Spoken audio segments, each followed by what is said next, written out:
لله رب العالمين والصلاة والسلام على أشرف الأنبياء والمرسلين نبينا محمد وعلى آله وصحبه أجمعين أما بعد. Donc on est à la page 79 ici. Ash-shafa'atu, l'intercession. Ash-shafa'a. Donc au dernier cours on avait vu l'isti'ana, al-istighatha, al-isti'adha. On a vu aussi an-nadru li ghayrillah, le fait de pratiquer le nadr pour autre qu'Allah, le fait de sacrifier pour autre qu'Allah. Et on a dit que ces actions relevaient de l'association majeure. Maintenant, qui m'explique, Inch'Allah Ta'ala, ce que signifie l'isti'ana, l'istighatha, ainsi que l'isti'ada?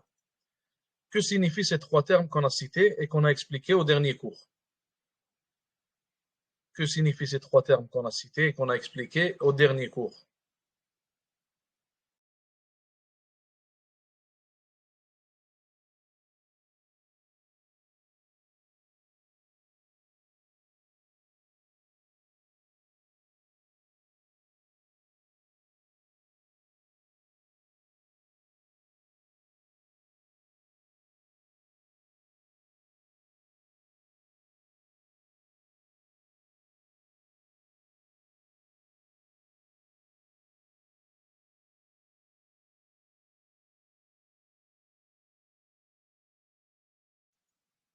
L'isti'ana, la demande d'aide. Que signifie l'istighatha? Que signifie l'istighatha? Ainsi que l'isti'ada. L'istighatha, demande de secours. Et l'isti'ada?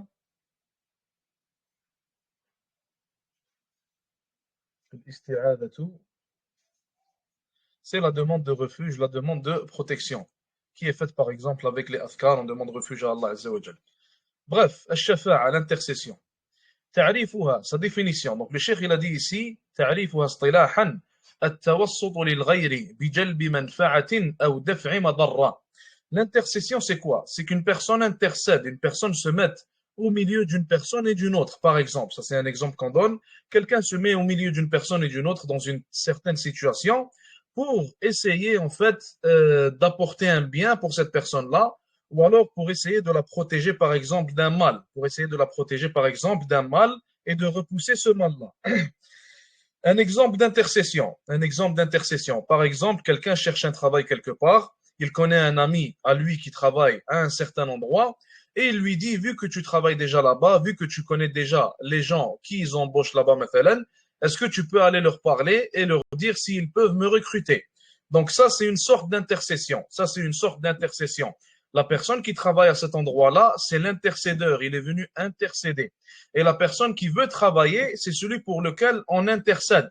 Et l'intercesseur, en réalité, il s'est mis au milieu de la personne pour laquelle il intercède et au milieu de la personne qui embauche, et il est allé essayer d'apporter un bien pour la personne pour laquelle il intercède tout simplement.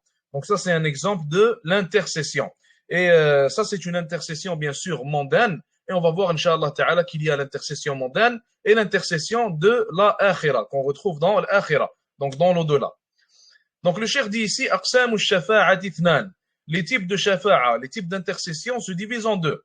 Premièrement, shafa'atun manfiya, premièrement une intercession refusée islamiquement et invalide. Deuxièmement, shafa'atun muthbata. Deuxièmement, une shafa'a, une intercession qui est valide et acceptée islamiquement. Donc il commence par expliquer la première. Il commence par expliquer shafa'a al-manfiya, l'intercession rejetée et invalide. Il dit sa définition. هي التي تطلب من غير الله فيما لا يقدر عليه إلا الله. Donc c'est l'intercession qu'on demande à autre qu'Allah Azza wa Jal et qui ne peut être faite en réalité cette intercession que par Allah subhanahu wa ta'ala. Excusez-moi, donnez-moi juste une seconde.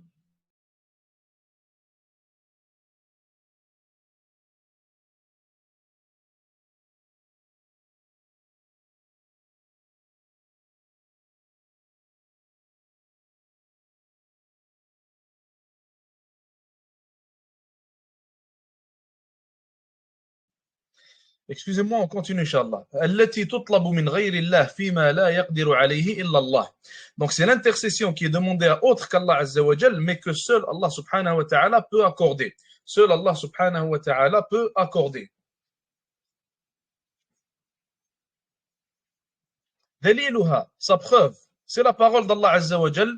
يا أيها الذين آمنوا أنفقوا مما رزقناكم من قبل أن يأتي يوم لا بيع فيه ولا خلة ولا شفاعة والكافرون هم الظالمون.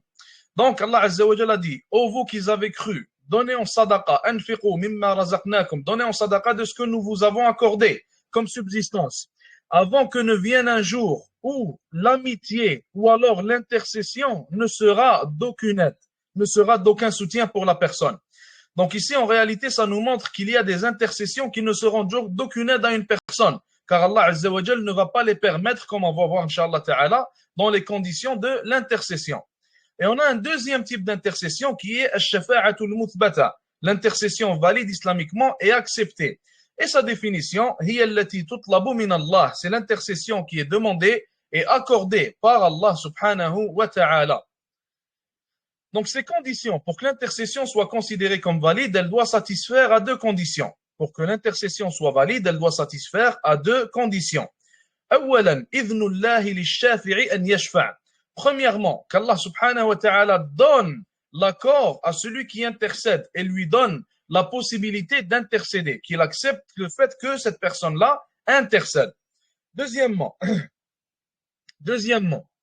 ridahu an ash-shafi'i wal mashfu'i lah, qu'Allah azza wa jalla soit satisfait de la personne qui intercède et de la personne pour laquelle on intercède. Qu'Allah azza wa jalla soit satisfait de la personne qui intercède, excusez-moi, et la personne pour laquelle nous intercédons. Je vous donne un exemple maintenant et vous me dites si ça satisfait à ces deux conditions-là. Maintenant, il y a une personne qui vient intercéder par exemple, mathalan, et elle intercède pour un mécréant. Est-ce qu'Allah Azza wa Jal va accepter cette intercession ou non? Est-ce qu'Allah Azza wa Jal va accepter cette intercession ou non?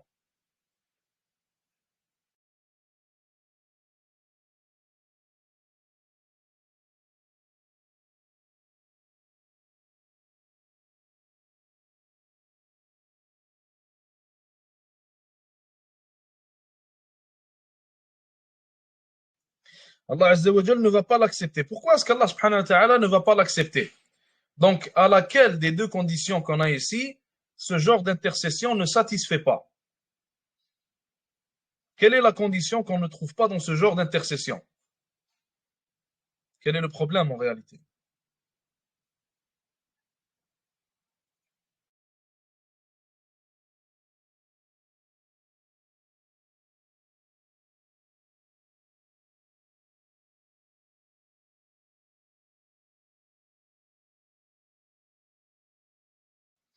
Exactement. Allah subhanahu wa ta'ala n'est pas satisfait de la personne pour laquelle on intercède.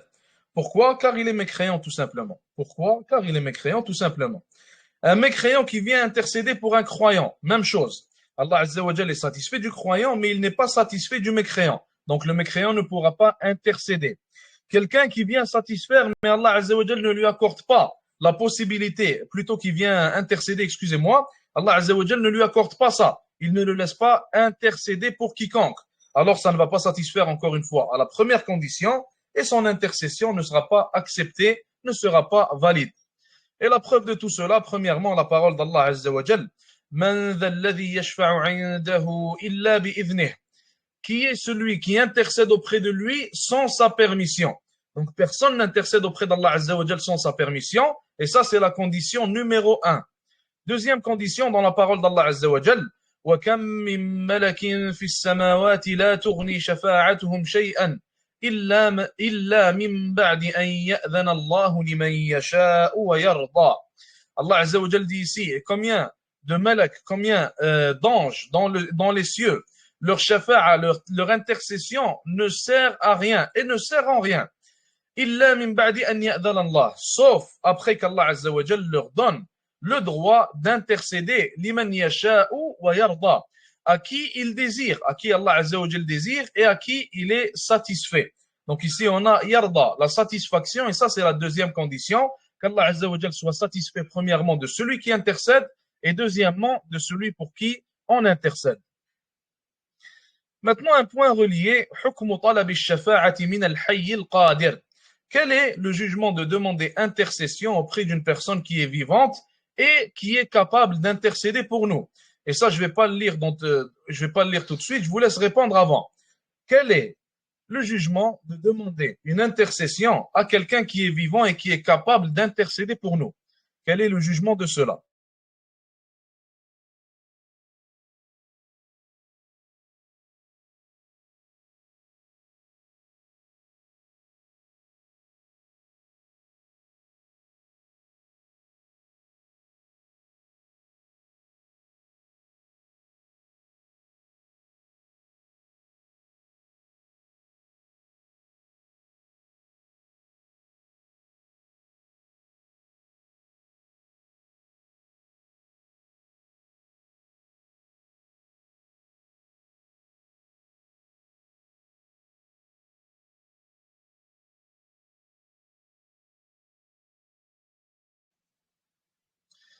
Donc toi, tu dis que c'est permis.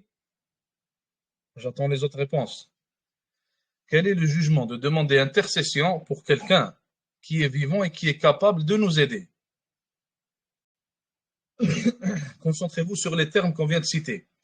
Vivant, capable d'aider. Vivant, capable d'aider.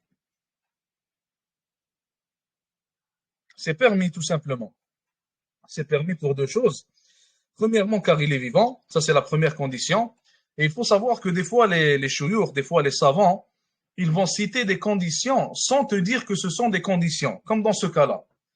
Ils vont citer des conditions sans te dire que ce sont des conditions. Par exemple, ici, ils disent le jugement de demander la shafa'a à l'intercession d'une personne vivante est capable de nous aider. Vivante, c'est une condition. Capable de nous aider, c'est une deuxième condition. Même si ici, il n'est pas en train de dire que ce sont des conditions. Donc, la personne est vivante, premièrement. Ça veut dire que tu peux lui demander.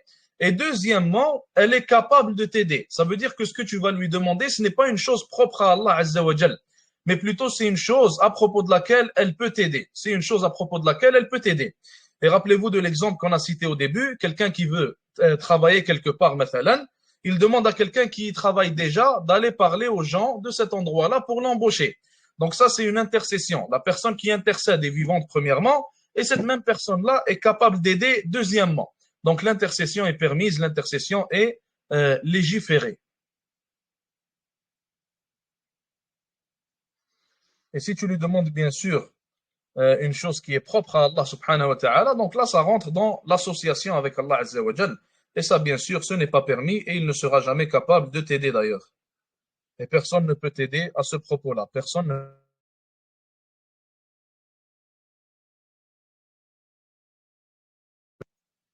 Comment la personne sait qu'elle est capable de shafa'a? Personne ne sait.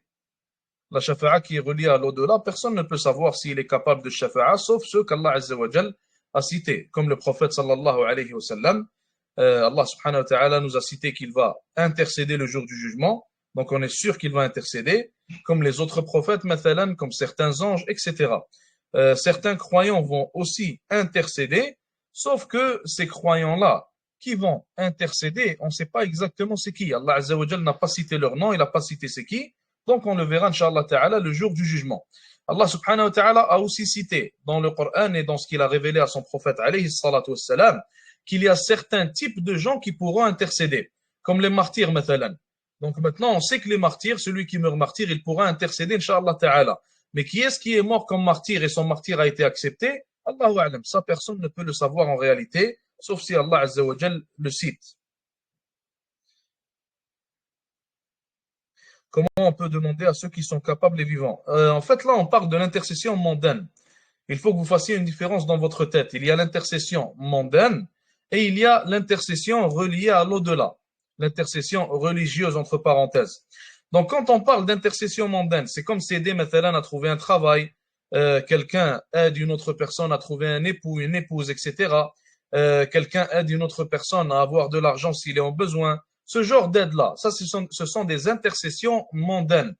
Mais quand on parle d'intercession reliée à la religion, à l'au-delà, reliée au paradis, mathalan, et à l'enfer, reliée au pardon d'Allah Azza wa Jal. Donc tout ça, ce sont des intercessions reliées à l'au-delà.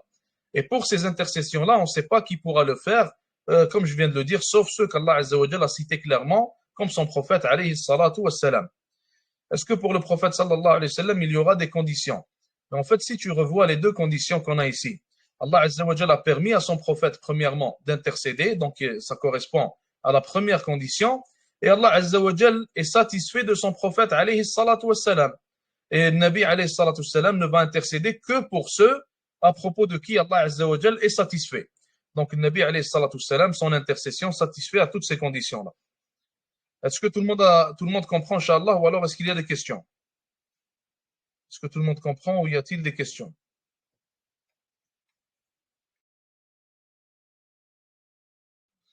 On continue, Inch'Allah. Page 81, Ziyaratul Qubur. Page 81, la visite des cimetières. La visite des cimetières, la visite des tombes. Donc la visite des cimetières, le cheikh il dit ici, hiya ala thalathati aqsam. Elle se divise en trois types. Premier type, c'est la visite qui est permise et légiférée. Deuxième type, c'est la visite qui relève de l'innovation, qui est une innovation.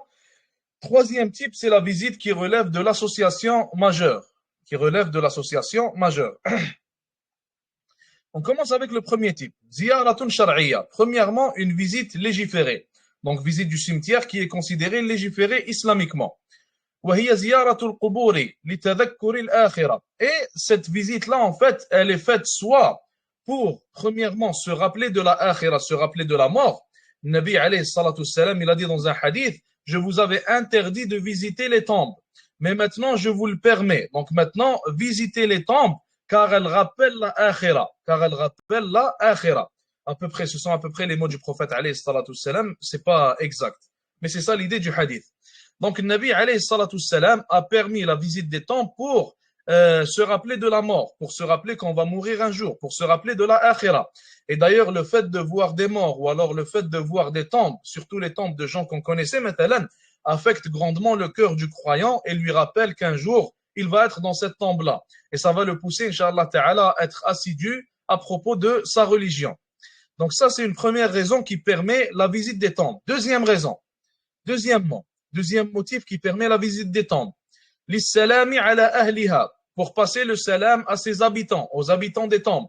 Il a été rapporté dans les hadiths que le prophète alayhi salatu salam rentrait dans un cimetière et il passait le salam aux gens dans le cimetière, aux gens qui sont morts, aux gens qui sont enterrés. Donc ça, c'est un deuxième motif nous permettant de visiter les tombes. Troisièmement, wad-du'a ilahum. Troisièmement, wad-du'a ilahum, et le fait d'invoquer pour les gens qui sont dans les tombes.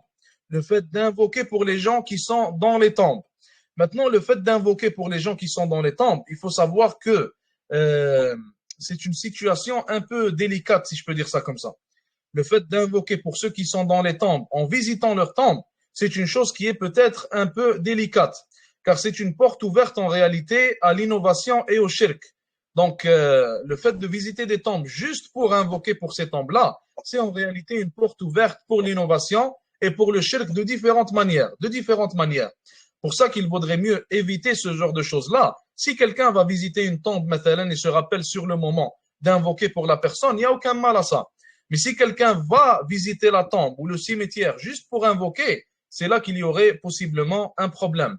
Et c'est là qu'il serait mieux d'éviter.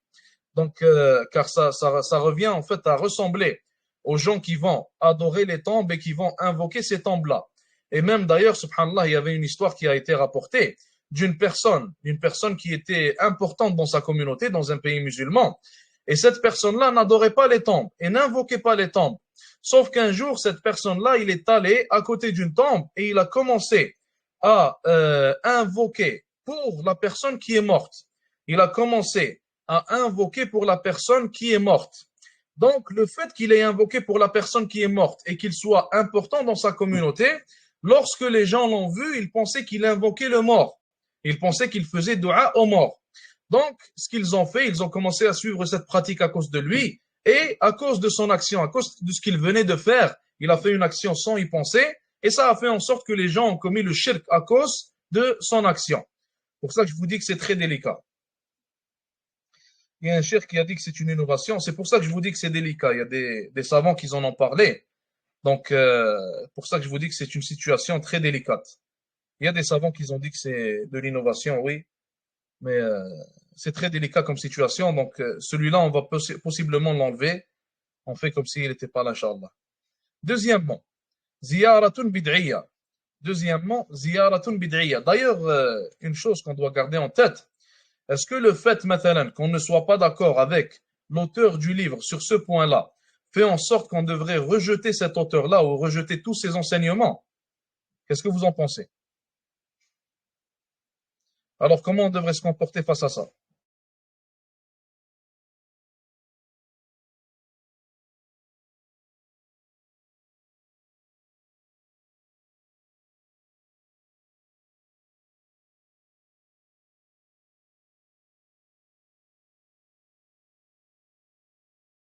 Voilà, donc l'avis de l'auteur doit être respecté.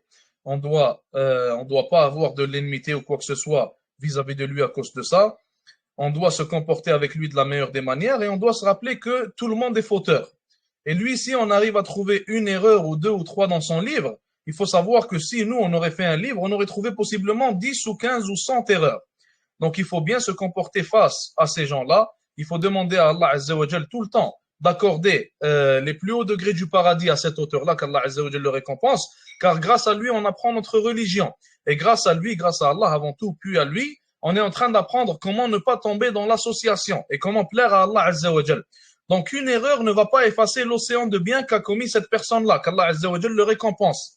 Et quiconque agit de cette manière et fait tomber les gens pour une erreur, alors il n'a rien compris de la religion. Et si tu veux vraiment marcher sur cette voie-là et cette méthodologie erronée, alors en réalité, tu devrais commencer par faire tomber les compagnons. Car même les compagnons, Sahaba radiallahu anhum, ont commis des erreurs. Et c'est une chose qui est tout à fait normale. Et comme l'imam Malik, rahimahullah, il a dit, on accepte les avis et on refuse les avis de toute personne, sauf de la personne qui est dans cette tombe. Et il a pointé la tombe du prophète, sallallahu alayhi wa sallam. Donc une erreur ou deux ou trois, bien sûr, ça dépend aussi du type d'erreur. Si quelqu'un vient nous voir et nous dit d'adorer autre qu'Allah Azza wa Jal, ça, ce n'est plus considéré comme une erreur acceptable ou quoi que ce soit. Donc ça, dans ce cas-là, bien sûr, ce que cette personne dit est complètement rejeté. Mais dans des erreurs similaires, des erreurs qui sont normales, ou une différence d'opinion. Donc on va pas dire une erreur, on va dire une différence d'opinion, car en réalité, c'est une différence d'opinion qu'il y a à propos de ce point-là. Alors on accepte la différence d'opinion, on aime nos frères qui ont une autre opinion et on n'a pas d'enmité vis-à-vis d'eux. Et si on veut vraiment unir les musulmans, alors on doit agir de la sorte.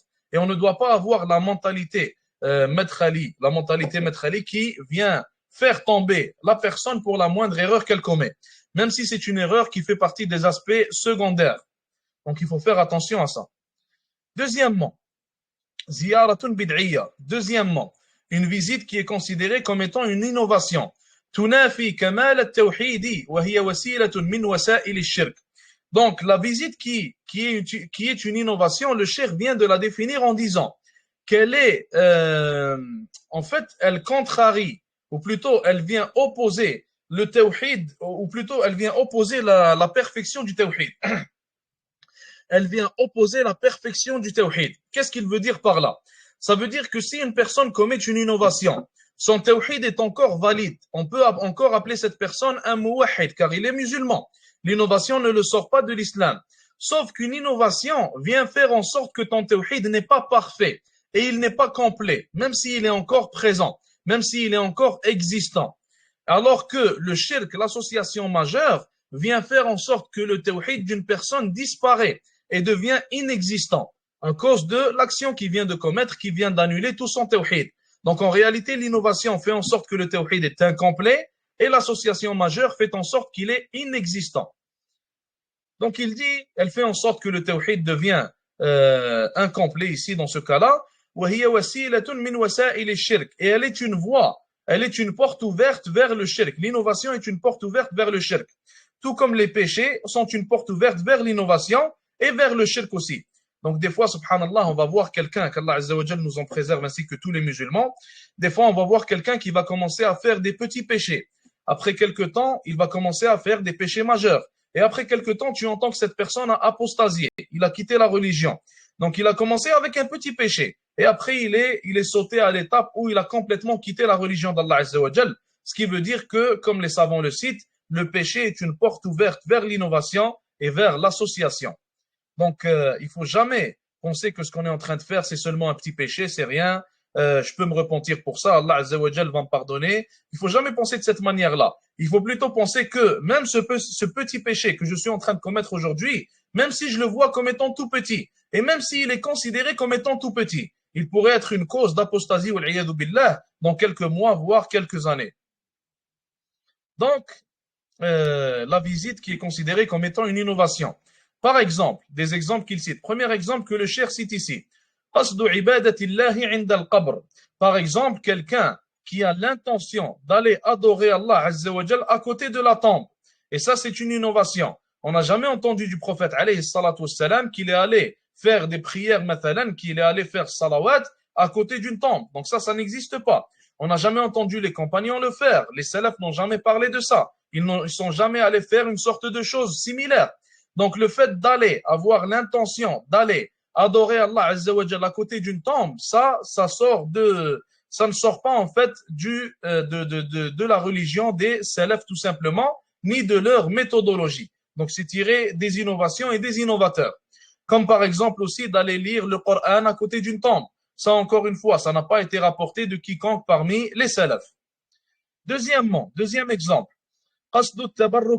Deuxième exemple, le fait de chercher bénédiction auprès de cette tombe-là.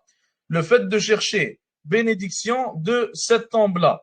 Donc, chercher bénédiction d'une tombe, on a parlé de la recherche de bénédiction, de ce qu'on appelle le tabarruk, c'est une innovation. La recherche de bénédiction d'une tombe, c'est une innovation. Troisièmement, le fait d'aller faire des actions pour essayer de faire en sorte d'avoir, pas d'avoir plutôt, de donner al-thawab, de donner en fait les bonnes actions qu'on reçoit. Donc, allez, mathalan, je vous donne un exemple. Allez lire le Coran à propos d'une tombe pour que les bonnes actions soient accordées à la personne qui est dans la tombe.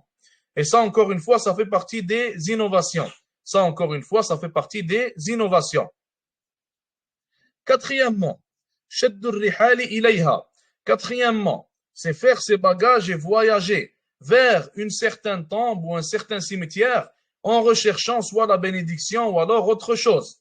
En recherchant la bénédiction ou alors autre chose. Donc, qu'est-ce que ça veut dire en fait faire ses bagages? Il faut savoir qu'il y a un hadith qui a été cité par le Nabi alayhi salatu wassalam. Le prophète sallallahu alayhi wa sallam, il a dit on ne fait ses bagages que pour 3 mosquées.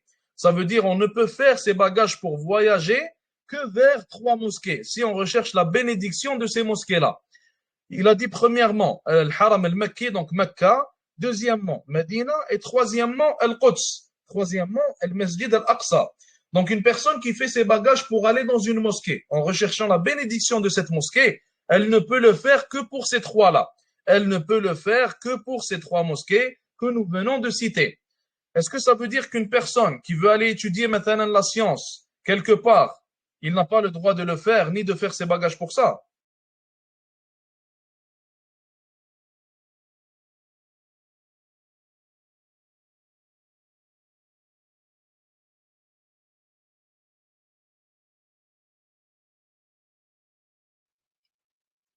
Donc la réponse, c'est que quand le prophète alayhi salatu salam nous parle de faire ses bagages vers une mosquée, c'est dans le but de rechercher la bénédiction de cette mosquée-là, en pensant qu'elle est spéciale et qu'elle a quelque chose de plus que les autres masajid. Quelqu'un qui va aller étudier mathalan au Koweït ou alors dans un autre pays, il va faire ses bagages, il va aller vers une mosquée pour étudier, mais il sait que cette mosquée est comme les autres mosquées d'Allah Azza wa Jal. Donc il ne pense pas qu'elle a quoi que ce soit de spécial ou de spécifique. Et il ne pense pas qu'il y a une bénédiction qui est limitée à cette mosquée-là que les autres n'ont pas. Donc ce n'est pas une innovation de faire ses bagages pour aller étudier le ilm, la science religieuse. On continue. Donc ça, c'est les exemples qu'il a cités. Il a dit en cherchant plutôt la baraka d'Allah par le fait qu'elle aille dans cette mosquée. J'ai pas compris la dernière question. Et chercher la baraka d'une tombe, non, c'est pas du shirk. C'est une innovation, c'est une bid'a. Invoquer la tombe, invoquer la personne qui est dans la tombe, ça c'est du shirk. Mais chercher la bénédiction, chercher la baraka, mathalan en touchant cette tombe-là, ou alors mathalan en se mettant à côté de la tombe en pensant que ça va nous apporter une quelconque bénédiction, ça ce sont des innovations et non pas du shirk. Troisièmement, ziyaratun shirkiya. Troisièmement, une ziyara, une visite qui relève de l'association, ou alors qui est de l'association. Le cheikh il dit ici, elle contrarie le tawhid, elle vient annuler le tawhid d'une personne. elle annule le tawhid d'une personne. وهي صرف شيء من أنواع العبادة لصاحب القبر. Et la règle générale pour savoir si une visite est considérée comme du shirk ou non, si une visite est considérée comme étant du shirk ou non, il y a une règle à garder en tête. Quelle est cette règle-là? C'est le fait d'aller faire une adoration, n'importe quel type d'adoration, pour la personne qui est dans cette tombe-là, donc pour le mort. Aller adorer le mort, aller adorer le mort tout simplement. Dans le cas où une personne va adorer ce mort-là, va lui faire une quelconque adoration pour lui, alors ça devient de l'association. Ça devient une visite qui relève de l'association majeure et annule le tawhid d'une personne. Comme par exemple, مثلا, أن يدعوه من دون الله. Premier exemple que le cheikh cite, que la personne aille l'invoquer au lieu d'invoquer Allah Azza wa Jal. Il va aller devant une tombe, il va commencer à invoquer la personne dans la tombe en lui demandant de lui accorder quelque chose. Ça, c'est un premier exemple. Deuxième exemple, al-isti'anatu wal-istighathatu bihi.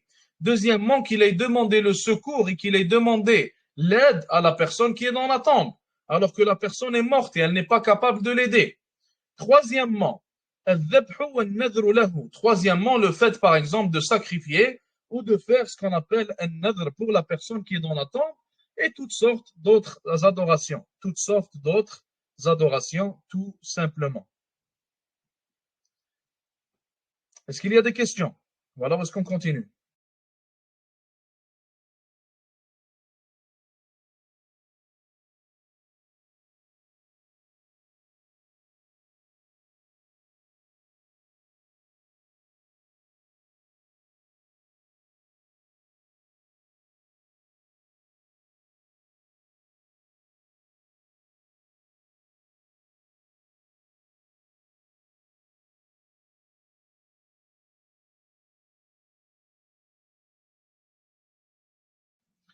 Parfait, on continue, Inch'Allah.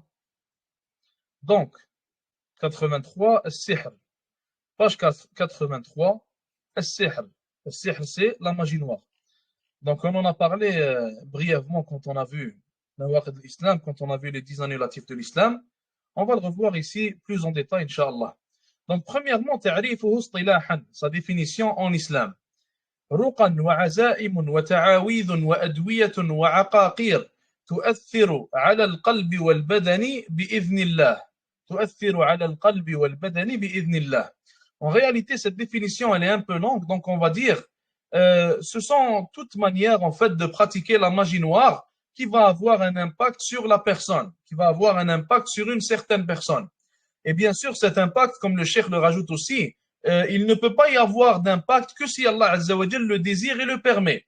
Donc le sihr en réalité, il n'a pas d'impact par lui-même, mais plutôt le sihr est une cause parmi les autres causes qu'Allah subhanahu wa ta'ala a créées. Comme مثلا le fait de tuer. Quand quelqu'un va tuer, il ne vient pas de contrarier le décret d'Allah Azza wa Jal. Allah subhanahu wa ta'ala a fait en sorte qu'il soit possible de tuer quelqu'un. Donc quand je dis possible, je parle de la manière dont le royaume d'Allah Azza wa Jal, dans la création d'Allah Azza wa Jal, elle est créée. Donc, quand une personne va tuer quelqu'un, elle aura commis un crime grave, bien sûr, mais c'est une chose qui ne contrarie pas le décret d'Allah subhanahu wa ta'ala, car Allah Azza wa Jal l'a permis, et il a permis que cette chose se passe, il a permis que cette personne puisse faire cela. Donc, la même chose pour le sihr. Si quelqu'un va faire de la magie noire contre quelqu'un, alors il faut savoir qu'Allah subhanahu wa ta'ala a permis cette magie noire, tout comme il aurait permis, مثلا, une maladie, ou une autre cause qui pourrait atteindre négativement une personne. Donc, هي قسمان أقسام السحر أو هو قسمان. Donc la magie noire se divise en deux types. La magie noire se divise en deux types. Premier type, shirkun akbar. Le premier type relève de l'association majeure. Le premier type relève de l'association majeure. وهو الذي يكون بواسطة الجن والشياطين يعبدهم ويتقرب إليهم ويسجد لهم ليسلطهم على المسحور. Donc ce premier type-là, c'est quoi? C'est celui qui travaille avec les djinns et avec les shayatin, avec les shayatin. Donc cette personne qui va travailler avec eux, il va devoir les adorer, il va devoir se rapprocher d'eux de la même manière qu'on se rapproche d'Allah Azza wa Jal. Il va devoir se prosterner à eux habituellement. Et pourquoi est-ce qu'il fait ça en réalité? Pour que ces djinns-là lui rendent service. Et ces services-là sont composés du fait d'aller faire du mal à des gens. Donc aller faire du mal à des gens, et en réalité c'est ça le sihr. Le sihr, c'est le fait que le sihr, le magicien, travaille avec les djinns. Et lorsqu'il travaille avec eux, bien sûr, les djinns vont lui demander de faire des choses en retour. Et eux, qu'est-ce qu'ils vont faire? Ils vont faire ce qu'ils leur demandent, aller faire du mal à un tel ou à un autre, etc. Donc c'est ça en réalité le sihr, si on veut le résumer. Ou plutôt, c'est ça le type de sihr qui relève de l'association majeure. C'est ça le type de sihr qui relève de l'association majeure, tout simplement. Et il y a un deuxième type qui n'est pas de l'association majeure, mais qui relève du fisq et du udwan. El fisq, ça veut dire quoi? El fisq, en réalité, ça veut dire, comment je pourrais le traduire? El fisq, en fait, c'est quelqu'un qui commet beaucoup de péchés. On pourrait dire c'est un pécheur qui commet des péchés, soit publiquement ou alors soit des grands péchés, etc. Donc, et c'est du udwan aussi, et c'est aussi de l'oppression. C'est aussi considéré comme étant de l'oppression. Donc, quel est ce type de sihr-là? Le cheikh l'explique ici en disant وهو الذي يكون بواسطة الأدوية والعقاقير ونحوها ومن ذلك أيضا خفة اليد والتلاعب على الأعين والتلاعب على الأعين. بارك الله فيك. Fisq, c'est transgression. C'est un meilleur terme. Jazakallah khair. Donc, on utilise le terme transgression pour le fisq. C'est plus exact. Donc, on revient à ce qu'on disait. Ce deuxième type de sihr-là, je vais vous citer des exemples, comme ça vous pouvez le comprendre, Inch'Allah Ta'ala. Des fois, maintenant, on voit à la télé ou dans certaines vidéos, quelqu'un qui va jouer avec certaines cartes. Et il va faire, par exemple, disparaître des cartes. Ou il va faire disparaître un objet, etc. Donc ça aussi, islamiquement, ça rentre dans la magie. Islamiquement, ça rentre dans la magie. Sauf que ce type de magie-là n'atteint pas le shirk. Ce type de magie-là n'atteint pas le shirk et ne fait pas sortir la personne de l'islam. Donc ce type de magie-là ne fait pas sortir la personne de l'islam, mais est plutôt considéré comme du fisq, donc de la transgression, et du udwan, et de l'oppression. Donc c'est un péché, c'est un grand péché que la personne fait, mais ça ne la sort pas de l'islam. Hukm al-sihr. Maintenant, quel est le jugement de ces deux types de magie? Hukm al-sihri, quel est le jugement de ces deux types de magie? On va le voir dans le hukm, Inch'Allah. Premier type de magie. إن كان سحره من القسم الأول. Si son sihr, si sa magie noire fait partie du premier type, donc le premier type qui sort une personne de l'islam. فهو كافر ويقتل قتل ردة. Donc c'est un mécréant dans ce cas-là, et s'il y a un pays musulman, la peine qu'ils vont lui appliquer, c'est de le tuer. Le tuer en tant qu'apostat, donc le tuer à cause de son apostasie. Si le type de sihr qu'il commet est le deuxième type qu'on a expliqué, qui relève de la transgression, si c'est le deuxième type qu'on a expliqué, qui relève de la transgression, لا يكفر ولكنه يعد فاسقا عاصيا. Dans ce cas-là, il ne sort pas de l'islam, il n'est pas mécréant, mais il est considéré comme un fasiq, comme un transgresseur, comme un pécheur. ويقتل من باب دفع الصائل إذا رأى الإمام ذلك. Et il pourrait être tué lui aussi si le imam, s'il y a un calife, مثلا, ou alors les gens qui travaillent pour le calife, si l'un d'entre eux décide d'appliquer cette peine-là à ce deuxième type-là aussi. Donc cette peine-là peut être appliquée si le calife décide, excusez-moi, de lui appliquer de lui appliquer plutôt cette même peine-là à ce deuxième type de sihr-là, ou de sihr. Page 84 maintenant. Page 84. D'ailleurs, est-ce que tout le monde a compris? Ou alors est-ce qu'il faut des explications?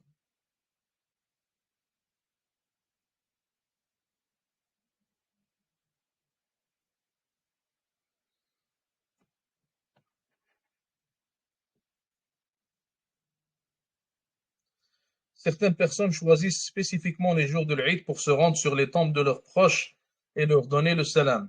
Donc il n'y a rien en islam, il n'y a rien dans la sunna qui nous cite que on devrait spécifier les jours de l'Eid pour aller visiter les tombes, pour aller visiter les tombes.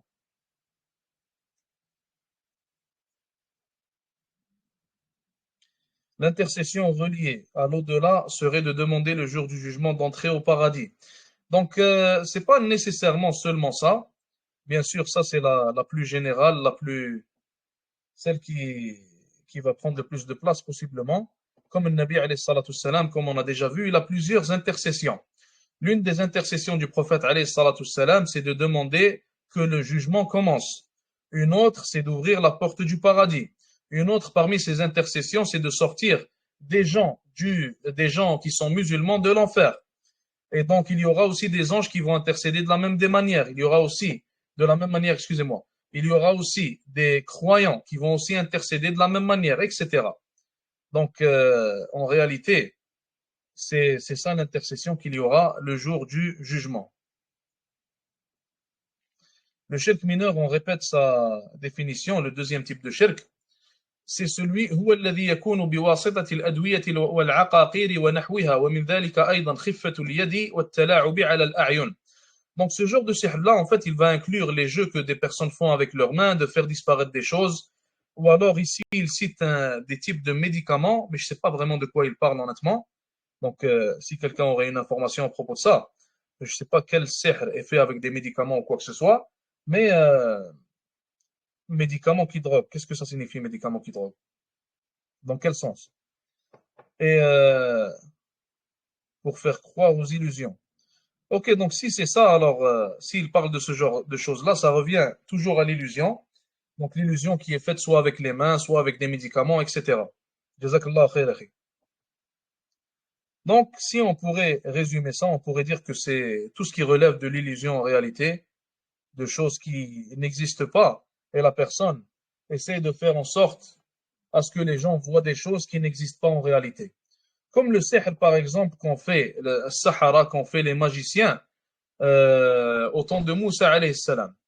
Donc au temps de Moussa alayhi salam, les magiciens, ils ont fait croire aux gens, de par leur magie, qu'il y a des choses qui sont en train de se passer devant eux, qui ne se passaient pas en réalité. Donc ça, c'est un type de magie qui est inclus sous ce deuxième type-là. Sous ce deuxième type-là. La magie pour faire séparer deux personnes ou unir deux personnes, c'est dans le premier type, oui. C'est dans le premier type. Donc, le deuxième type, c'est de la magie qui est très simple en réalité. C'est juste des jeux avec les mains, de l'illusion, etc. Mais lorsque ça revient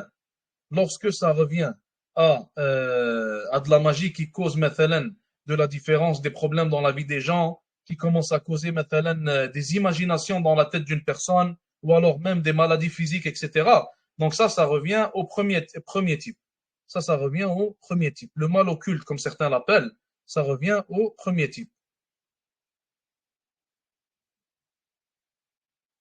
Pourquoi le prophète, alayhi salatu wassalam, n'a pas tué celui qui l'a ensorcelé? Donc, pourquoi est-ce qu'il ne l'a pas tué? Allah Ta'ala a'lam, possiblement que c'était au début de l'islam et qu'il n'y avait pas ce jugement-là encore. Possiblement, Allahu a'lam. Mais Sahaba, radiyallahu anhum, après la mort du prophète, alayhi salatu wassalam, il faut savoir que, bon, au début de l'islam, entre parenthèses, ça veut dire que c'était pas trop vers la fin. Tu parles de quel sihr? Est-ce que tu parles de l'ensorcellement de l'homme qui l'a fait contre le Nabi alayhi salatu salam, ou tu parles de la juive qui a fait manger au prophète sallallahu alayhi wa sallam une chose avec du sem, une chose avec du poison? Donc ça, c'est deux occasions différentes. Ce qui a causé sa maladie, c'est ce que la femme juive a fait, et non pas l'homme, vers la fin de sa vie sallallahu alayhi wa sallam.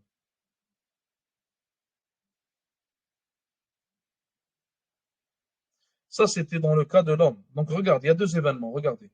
Il y a l'événement où un homme a fait du sihr contre le prophète sallallahu alayhi wa sallam. Allah Azza wa Jalla a révélé à ce moment-là, قُلْ أَعُوذُ بِرَبِّ الْفَلَقِ قُلْ أَعُوذُ بِرَبِّ النَّاسِ. Jibril alayhi salam est venu, il a fait la ruqya au prophète sallallahu alayhi wa sallam. Ça, c'est un événement. Et il y a un deuxième événement qui s'est passé à la fin de la vie du prophète alayhi salatu salam, où une femme juive lui a donné une chose à manger qui était empoisonnée. Et le Nabi alayhi salatu salam, il a mangé, ainsi que l'un de ses compagnons. Et l'autre compagnon est mort directement sur le coup. Mais le Nabi alayhi salatu salam n'est pas mort. Donc il est mort après 3 ans. Il est mort car le message était fini. Et ça d'ailleurs, c'est l'une des preuves, subhanallah, de la véracité du message du prophète alayhi salatu salam, car le poison qui a été fait contre lui, qui lui a été donné, tuait quiconque instantanément. Mais il n'a pas réussi à tuer le prophète alayhi salatu salam.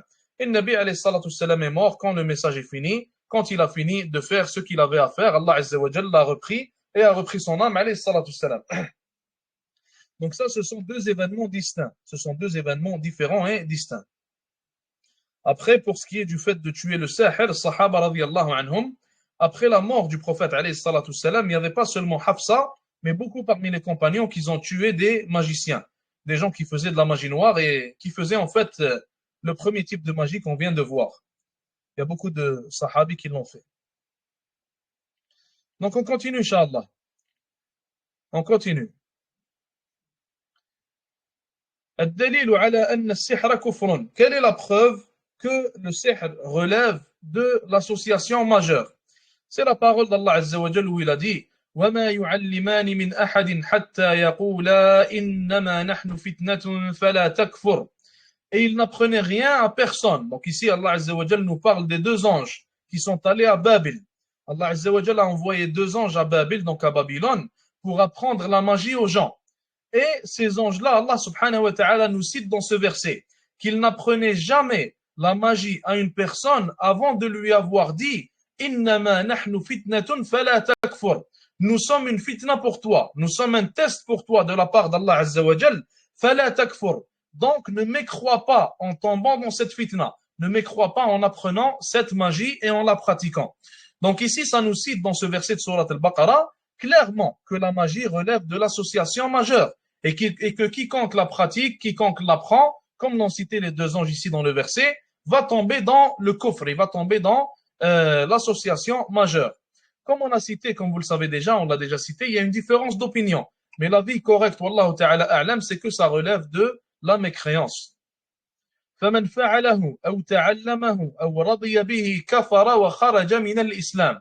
Le cheikh dit ici, toute personne qui commet ce genre de magie noire-là, ou alors toute personne qui l'apprend, ou alors va l'apprendre aux gens, ou alors toute personne qui est satisfaite de cette magie noire-là, alors elle commet l'association et sort de la religion d'Allah Azza wa Jal. Hukm al-nushra. Hukm al-nushra, le jugement de al-nushra. Qu'est-ce que al-nushra? Le cheikh dit ici, hiya fakku as-sihri 'an al-mashhur. Al-nushra, c'est quoi? C'est le fait de combattre et de guérir la personne qui a de la magie noire faite contre elle. Donc, c'est le fait de la débarrasser de cette magie noire-là. Et le fait d'essayer de guérir cette personne-là avec les moyens légiférés. Donc, en fait, il y a une manière de le faire avec les moyens légiférés et une manière de le faire avec des moyens qui ne sont pas légiférés. Donc, le cheikh dit ici, elle est de deux types. Premièrement, le fait d'essayer d'ouvrir ou plutôt de débarrasser la personne contre qui de la magie noire a été faite en utilisant de la magie noire. En utilisant de la magie noire. Donc, tu essaies de la débarrasser de ça en contrant la magie avec la magie. Quel est le jugement de cela? Hiya muharramun wa min amali shaytan. Le cheikh dit ici, bien sûr, ceci n'est pas permis, c'est haram, c'est illicite, et ça fait partie des actions de shaytan, ça fait partie des wasawis, ça fait partie en réalité des insufflations de shaytan. Le shaitan, il va insuffler chez certaines personnes, il va leur faire croire en réalité que la magie qui est faite contre eux est très puissante et que seule de la magie pourrait venir les débarrasser de cette dernière. Alors qu'en réalité, tout ceci fait partie des allusions de shaitan. Deuxièmement, حل السحر بالرقية والتعوذات الشرعية والأدوية المباحة.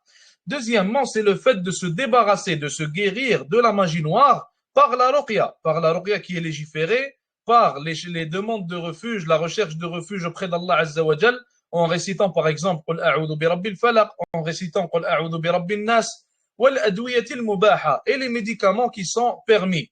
Donc médicaments qui sont permis, je ne sais pas ce qu'il veut citer exactement par là, mais si c'est des médicaments, entre parenthèses, des médicaments qui visent les maladies mondaines, alors en réalité ça ne sert à rien contre la magie noire.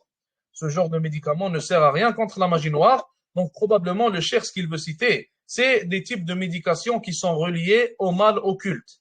Des types de médications reliées au mal occulte, مثلا comme l'huile d'olive, مثلا comme l'huile de nigel, etc., etc. Est-ce que c'est un annulatif également à propos de quoi exactement? Qu'est-ce qui est un annulatif? On continue. On continue. التبليغ عن السحرة والتحذير منهم. On n'a pas fini, on n'a pas encore vu le deuxième type. Donc le deuxième type qu'on vient de citer, qui est le fait de se débarrasser de la magie noire de manière légiférée, فهذا جائز لا شيء فيه. Donc ça c'est permis bien sûr et il n'y a aucun mal à faire cela. Il n'y a aucun mal à faire cela et ça pourrait même devenir obligatoire à certains moments si une personne peut se guérir et qu'elle n'arrive pas, mathalan, à faire sa pratique religieuse correctement, à adorer Allah subhanahu wa ta'ala comme il se doit, à cause du mal occulte qui lui a été fait. Donc, dans ce cas-là, ça peut devenir une obligation pour la personne de se guérir de cette chose-là pour pouvoir pratiquer sa religion comme il se doit. Maintenant, التبليغ عن السحرة والتحذير منهم. التبليغ عن السحرة والتحذير منهم. Le fait d'avertir les gens contre السحرة, contre les gens qui font de la magie noire. Le cheikh dit ici, يجب التبليغ عن السحرة وتحذير الناس منهم لأن ذلك من إنكار المنكر والنصح للمسلمين. C'est une obligation pour chaque musulman d'avertir contre les gens qui pratiquent la magie noire et d'avertir contre les gens qui causent le mal occulte aux autres, car ceci fait partie du fait d'avertir contre le mal et de blâmer le blâmable, et ça fait partie aussi du fait de conseiller en bien les musulmans. Donc c'est une obligation d'avertir contre eux, et malheureusement il n'y a pas de pays musulman où l'islam est appliqué, donc bon, il n'y en a pas entre parenthèses. Il n'y a pas vraiment de pays musulmans où l'islam est appliqué, où il n'y en a pas beaucoup. Donc, il n'y a pas beaucoup d'endroits où on va voir, mathalan, que le gouvernement va s'occuper de ces cas-là et va appliquer la peine islamique sur eux. Donc, on ne va pas vraiment voir ça, malheureusement. Donc, ce qu'on peut faire au jour d'aujourd'hui, c'est avertir les gens contre eux, c'est parler contre eux, c'est les exposer lorsqu'on voit des gens qui font de la magie noire, etc. Maintenant, quelques signes qui permettent de connaître ou de distinguer un sahir, distinguer une personne qui fait de la magie noire. Le cheikh dit ici, si tu trouves une seule parmi ces signes-là, ou plutôt un seul parmi ces signes-là, alors sache que la personne qui est en train de faire cette action est un sahir, est une personne qui pratique la magie sans aucun doute. Premièrement, يسأل المريض عن اسمه واسم أمه. Premièrement, il demande au malade son nom, ou alors il lui demande le nom de sa mère. Et le fait de demander le nom de la mère, c'est très commun. Le fait de demander le nom de la mère, c'est très commun chez ces gens-là. Donc, s'il te demande ton nom ou le nom de ta mère, sache alors que c'est quelqu'un qui pratique la magie noire. Quelqu'un qui vient te faire ruqya. En fait, pourquoi le cheikh il parle de ça? Car certaines personnes prétendent faire la ruqya alors qu'ils font de la magie noire. Donc, il t'aide à pouvoir distinguer entre eux. Maintenant, quelqu'un qui vient te faire la ruqya, est-ce qu'il a besoin de ton nom? Il n'a rien à faire avec ton nom. Est-ce qu'il a besoin du nom de ta mère? Il n'a rien à faire non plus avec le nom de ta mère. Il vient, il lit le Coran sur toi et lorsqu'il finit, il repart chez lui, tout simplement. Donc, si une personne commence à poser trop de questions, alors en réalité, sache que c'est un sahir. Deuxièmement, يأخذ أثرا من آثار المريض ثوب أو شماغ أو قميص أو عباءة. Deuxièmement, il prend un vêtement ou il prend quelque chose appartenant au malade. Habituellement, ça va être un vêtement ou alors un cheveu des fois, ou alors possiblement un chapeau, une casquette, etc. Donc, il prend quelque chose qui appartient au malade et il te dit, par exemple, j'en ai besoin et je vais revenir avec la prochaine fois. Donc, s'il fait ça, alors sache à 100% que c'est un sahir encore une fois. Troisièmement, kitabatut talasim. Troisièmement, il commence à t'écrire certaines choses te disant de les porter. Et habituellement, l'écriture sur ces choses-là, elle est incompréhensible. Habituellement, l'écriture sur ces choses-là, que ce soit un papier, un collier, etc., elle est incompréhensible. Donc, dans ce cas-là, encore une fois, sache que c'est un sahir. Quatrièmement, tilawatul azaimi wa talasimi ghayra al-mafhouma. Donc, quatrièmement plutôt, il récite des talasim, il récite des choses qui sont écrites, il récite des choses que tu ne comprends pas. Il va réciter des mots incompréhensibles, il va faire des phrases incompréhensibles. Encore une fois, sache que c'est un sahir. Si une personne vient te faire la ruqya avec le livre d'Allah Azza wa Jal, alors il va le réciter de manière claire. Il va le réciter de manière très claire, tout simplement. Cinquièmement, أحيانا يطلب حيوانا بصفة معينة ليذبحه ولا يذكر اسم الله عليه.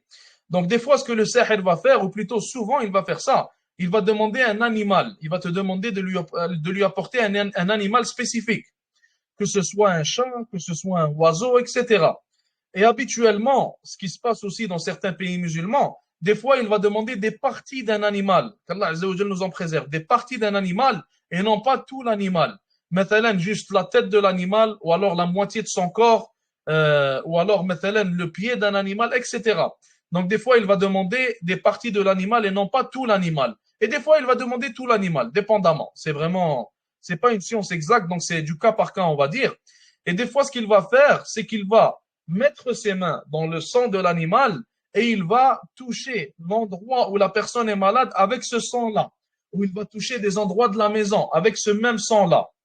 Donc, ça nous montre en réalité, encore une fois, que c'est un magicien sans aucun doute. Sixièmement, إعطاء المريض حجابا يحتوي على مربعات بداخلها حروف أو أرقام. Sixièmement, c'est le fait qu'il donne un hijab, donc il peut donner un vêtement ou quoi que ce soit d'autre à la personne qui est malade, et à l'intérieur de cette chose-là, il va y avoir des écritures incompréhensibles. À l'intérieur de la chose qu'il lui donne, il va y avoir des écritures incompréhensibles, encore une fois. Septièmement, يتمتم بكلام غير مفهوم. Septièmement, il parle et il utilise des mots que tu ne comprends pas et il le fait de manière douce, donc il le fait doucement. Il le fait sans hausser la voix. Il est en train de parler tout seul, ou alors il fait semblant de réciter le Coran sur l'eau, mais il dit des mots que personne ne comprend, ou alors il fait semblant de réciter le Coran sur la personne, mais il dit des choses tout bas que personne ne comprend, etc. Huitièmement, يعطي للمريض أوراقا يحرقها ويتبخر بها. Huitièmement, il donne certaines feuilles à la personne malade avec des écritures dessus, ou alors avec certains parfums ou quelque chose. Et il lui dit de les brûler. Il lui dit de les brûler, de brûler ces feuilles-là et de respirer ce qui va sortir. Donc respirer la fumée qui va venir de ces feuilles-là. De bien la respirer et de bien la faire rentrer en lui. Donc ça, encore une fois, c'est le signe d'un magicien. Neuvièmement, يعطي المريض أشياء يدفنها في الأرض أو يدفنها في الأرض. Donc, neuvièmement, il donne des choses aux malades en lui demandant de l'enterrer sous terre. En lui demandant de l'enterrer sous terre, ou alors parfois de jeter ça dans l'océan, ou alors de le jeter dans l'air, etc. Donc, il va demander ce genre de choses-là à la personne qui est malade, encore une fois. Est-ce que la personne qui fait de la magie noire pour se débarrasser de la magie noire sort de l'islam? Donc, le fait de faire de la magie, ça te sort de l'islam, certes. Le fait de faire de la magie, ça te sort de l'islam, certes. Maintenant, il y a certaines personnes qui pensent que c'est permis d'utiliser de la magie pour contrer de la magie. Est-ce que les savants vont excuser ce genre de personnes-là? Oui. Certains d'entre eux vont être excusés par leur ignorance. Certains d'entre eux vont être excusés dû à leur ignorance et dû à leur mauvaise compréhension, tout simplement. Donc on finit avec ça aujourd'hui. Jazakumullahu khayran wa sallallahu wa sallam wa baraka ala nabiyyina Muhammad. Wassalamu alaykum wa rahmatullahi wa barakatuh.